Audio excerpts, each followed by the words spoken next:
Welcome to another CEO Wisdom podcast with Ankit Kapoor. He is the CEO of Electric Bee. We're going to talk about power solutions and renewable energy and also EV infra. This podcast is brought to you by podpar.com. If you want to start, scale, be invited to podcasts like this one, you can go to podpar.com. Ankit, welcome to the pod. Tell me a bit more about yourself and about Electric Bee. Sure. Thanks for the warm welcome, Charles. Great pleasure to have me on the show. So I am a clean energy enthusiast, a serial entrepreneur. I started my career in management consulting, switched businesses, finally ventured into clean energy with Electric Bee. And doing close to $1 million in revenue in just less than 4 months of pivoting to this model that we are in. So that's shortly about me, myself, and the company. Right. And what do you guys do precisely? Who do you target with what specific product? Sure. So we started off with alternatives for diesel generators, which were energy storage systems, and then we pivoted to solar solutions. So our services range from anything as basic as solar solutions to energy efficiency to energy storage systems, typically meant for construction and industrial customers. Right. And how do you get new clients? What are your techniques to get these?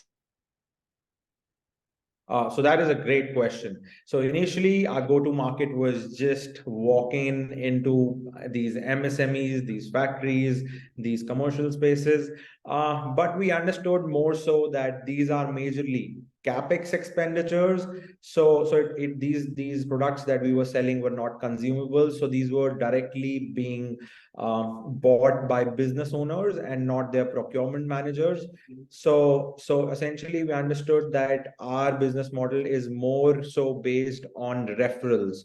So if I were to sell to a Honda, probably my recommendation is going to come to a Maruti Suzuki. So that is how it works. So now our business model is more referral based, and that is how it works.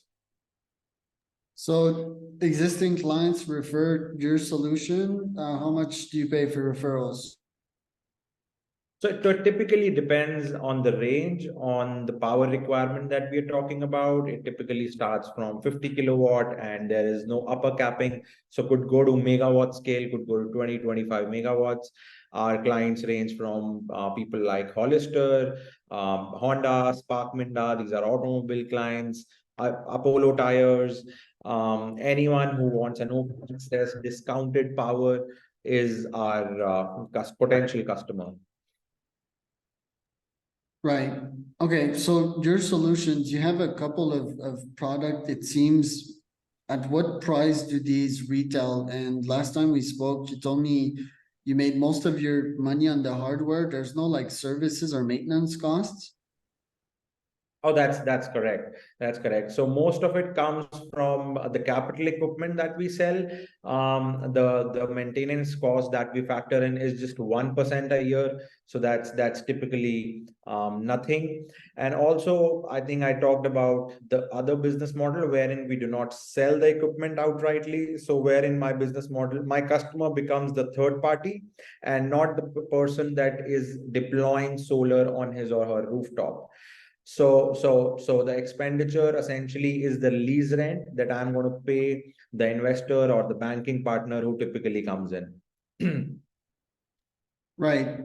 Okay. And wouldn't it be interesting to add like a maintenance cost or, a panel repair cost? Let's say that I buy a car, they make a whole bunch of money on repairs off me, and obviously they'll try to sell me the newest car of the year, replace your car, and yeah, save on the newest one. So what about that model there? Well, that's a great iteration to the business model, I'd say. With that, Charles, I think I top it off with saying that So when you say that you're talking about an automobile vehicle or a car, right? It's become more of a consumable product now. Every 4 or 5 years, you're done with the car and you want to buy a new one. That's not because it's done with its shelf life. Cars, a normal car's life would range from 8 to 10 years, but you would want to replace it in every 4 to 5 years. So it's become more of a consumable product. When you talk about energy or these construction or industrial customers, they do not want to invest a lot in capex requirements. So wherein we come in and say, hey, you do not have to invest $1 million with me to set up a 1 megawatt solar power plant. I will just give you cheaper power. I will reduce our energy bills by 30%, and you do not have to invest anything in capex. So it's a purely discounted Opex model. And what about like taking a percentage of the amount you have them save? So typically, as I said, if your power and utility bills, if your power bills is let's say $1 million, we drill it down to around $650,000 to $700,000. So it's a 30% discounted pricing on your utility bills. And what if you take 25% of that 30% saving, namely that you get probably 50K a year in your pockets from having them save that money? Could you repeat that once? Yeah, the Could you customer your question? the customer saves 300K, right, on your solution. You take a part of that 300K. Wouldn't that be an exciting model? Oh no, so sure. So that's where we come in. So okay, so here's the thing.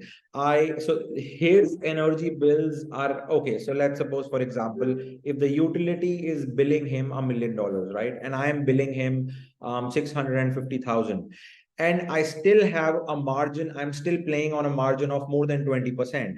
So if essentially I were to calculate my COGS or my cost of goods sold is only $500,000, everything over it, which is 650,000 or $700,000, is my tip off or my margin. You know what I mean? So I'm discounting the price for him by 30%, and I'm also taking a tip off of 20%. Okay, interesting. Now, do you target more industries, commercial or residential when it comes to your sales? So now, to answer your question, we are targeting more commercial and industrial. Why is that? Because the Opex model that I'm talking about is typically meant for larger power requirements, and that is more so in commercial and industrial customers, not with residential ones. And we are more hell bent on the Opex model because it's a win-win for the customer, for us, and for the third party also. So long answer short, commercial and industrial.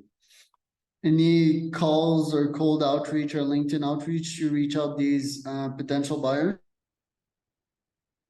So we were doing this around 2 months back, while we were still figuring out how to go around with the solar model, because there are different vertical integrations even when you're doing solar, right?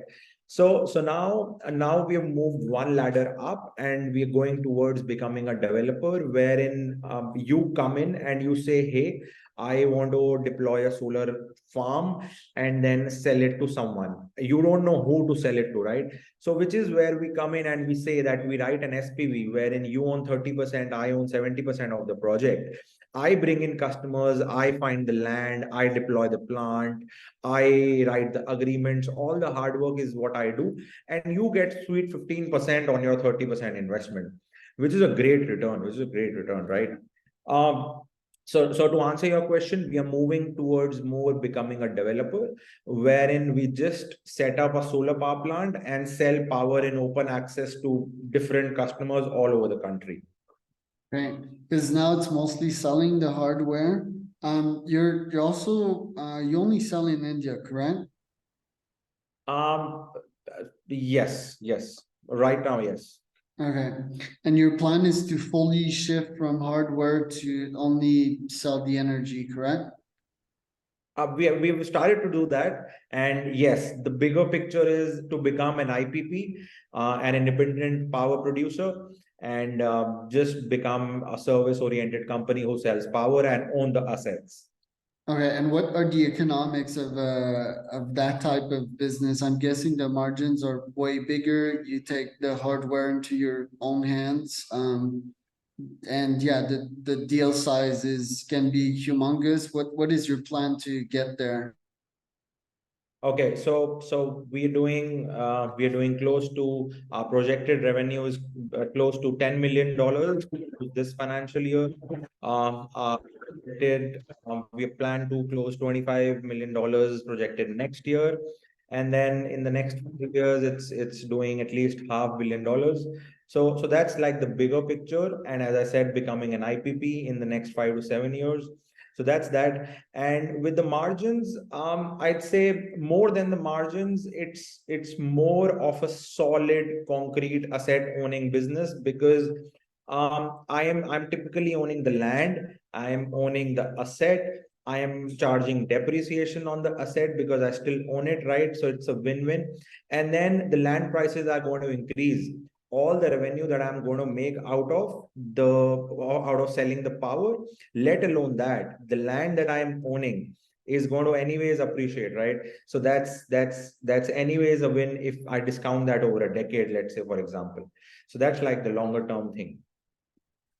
Right, and why did you decided to actually found that company in the first place? You worked at EY. I believe you also were at McKinsey at some point. So why found your own companies?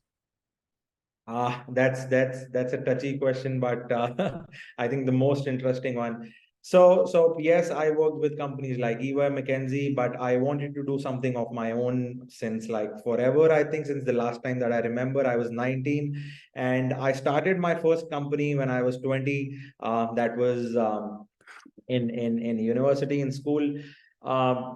We started off with very little. We started off with just making a platform for NGOs and volunteers, similar sort of platform like LinkedIn, when no one knew about LinkedIn. But that was for NGOs and volunteers, and not for employees and employers. And that was when I was in the US. I came back to India, started my manufacturing thing. But I understood that. I hail from the NCR region. If you might have read in the media, every year through the months of October to January, the city literally becomes a gas chamber. But that's only the news that uh, people want, the media wants people to read or to know about. That's just the demand side. That's not the supply side. So there are a lot of norms, a lot of policies that come around that part of the year, which say, hey, you cannot run your diesel generator. Hey, you cannot do any construction activity, which affects your operational efficiency by more than 30%. I'm sorry, because you're not functioning for 3 months, for 1 quarter a year. That hurts you. So I figured out that there has to be a solution that solves the environmental problem, but by not hurting the business sector, by not hurting the industry. So I keep saying this, that no matter how clean a solution is, how green a solution is, it's only going to sell if it's commercially viable. It has to make a brilliant business case. So that is the vision that we started off. I was in the US, I was in Europe. I knew that renewable energy is picking up.